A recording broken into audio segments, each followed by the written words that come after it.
Hi friends, நம்ம இன்னைக்கு செய்ய போகிறது வந்து ஸ்குவிட் கிரேவி, அதாவது கனவா மீன் சொல்லுவாங்க. அதோடைய கிரேவி செய்ய போகிறோம். அதுக்கு தேவையான இன்க்ரீடியன்ஸ் வந்து இப்போ நம்ம பார்த்துடலாம். கனவா மீனை க்ளீன் பண்ணி 1 kg எடுத்து வச்சுருக்கேன். சின்ன வெங்காயம் ஒரு 1/4 கிலோ சின்னதாக பொடிசாக நறுக்கி வச்சுருக்கேன். தக்காளி ஒரு தக்காளி, பூண்டு வந்து ஒரு பூண்டு வந்து இடித்து வச்சுருக்கேன். இஞ்சி ஒரு சின்ன துண்டு, ஒரு பூண்டு, ஒரே ஒரு தக்காளி போட்டு அரைச்சி வச்சுருக்கேன். ஏன்னா நம்மளுக்கு கிரேவி மாதிரி வேணும், அதனால்.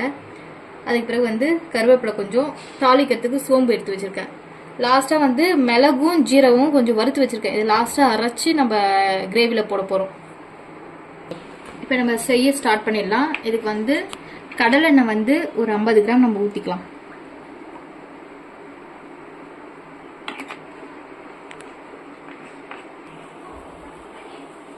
இப்போ வந்து எண்ணெய் கொஞ்சம் சூடாயிடுச்சு.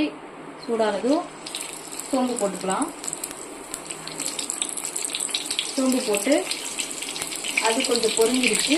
பொரிஞ்சதும் நம்ம தட்டி வச்சுக்க பூண்டை போட்டுக்கலாம். பூண்டை போட்டுட்டு அது கொஞ்சம் பொரிஞ்சதும் கருவேப்பிலை போட்டுக்கலாம். கருவேப்பிலை போட்டுட்டு நம்ம வந்து வெங்காயம் போட்டுக்கலாம். இதுக்கு சின்ன வெங்காயம் போட்டிங்கனாக்கா நல்லா டேஸ்ட்டாக இருக்கும். அதனால நான் சின்ன வெங்காயம் போட்டுருக்கேன்.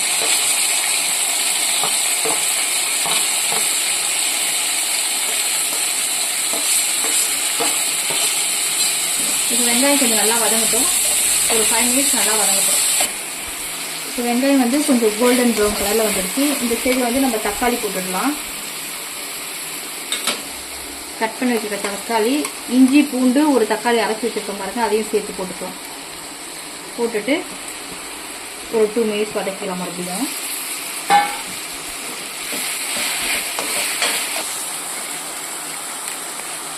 கொஞ்சம் வெங்காயம் தக்காளிலாம் வதங்கின பிறகு மஞ்சத்தூள் ஒரு ஸ்பூன் போட்டுக்கலாம்.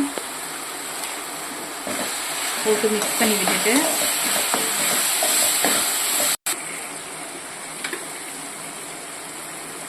மிளகாத்தூள் ஒரு ஸ்பூன் போட்டுக்கலாம். ஏன்னா நம்ம பெப்பர் பொடி போட போகிறோம், அதனால மிளகாத்தூள் வந்து கம்மியாகவே போட்டுக்கலாம். நம்ம ஒரு 2 மினிட்ஸ் வதங்குறோம். கிளறி விட்டுக்கிட்டே இருங்க. இப்போ வந்து இந்த தொக்குக்கு தேவையான அளவு சால்ட் போட்டுக்கலாம். நம்ம போட்டு ஒரு மிக்ஸ் பண்ணிடலாம். இப்போ கொஞ்சம் எண்ணெய் பிரிஞ்சு வந்திருக்கு. நம்ம இந்த ஸ்டேஜில் வந்து இந்த ஸ்குவிட்டை வந்து போட்டுக்கலாம். நம்ம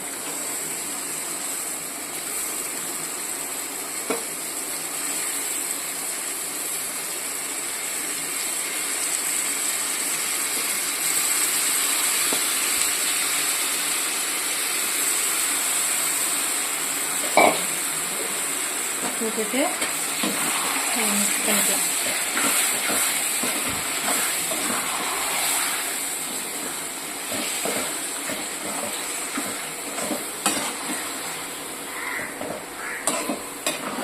ஒரு 2 மினிட்ஸ் மூடி வச்சிடலாம்.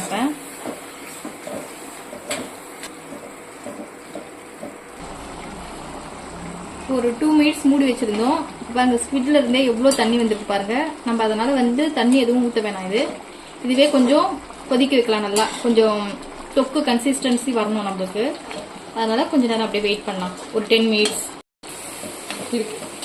இந்த அளவுக்கு நம்மளுக்கு வந்து கிரேவி வந்த பிறகு, திக்கான பிறகு, நம்ம வந்து இப்போ வந்து பெப்பரும் ஜீராவும் பவுடர் பண்ணி வச்சுருக்கோம் வறுத்து, அதை வந்து நம்ம போட்டுருவோம். போட்டுட்டு மிக்ஸ் பண்ணிட்டு ஒரு 1 மினிட் கலந்துட்டு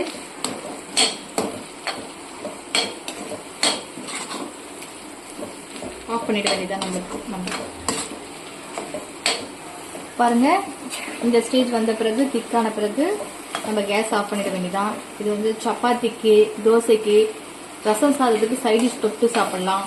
இதையே பிசைஞ்சு சாப்பிடலாம். எல்லாத்துக்குமே இது சூப்பராக இருக்கும். சாப்பிட்டு பார்த்துட்டு எப்படி இருக்குன்னு சொல்லுங்கள். செஞ்சு சாப்பிட்டு பார்த்துட்டு நல்லா இருந்தால் எங்கள் சேனலை வந்து சப்போர்ட் பண்ணுங்கள். தேங்க்யூ.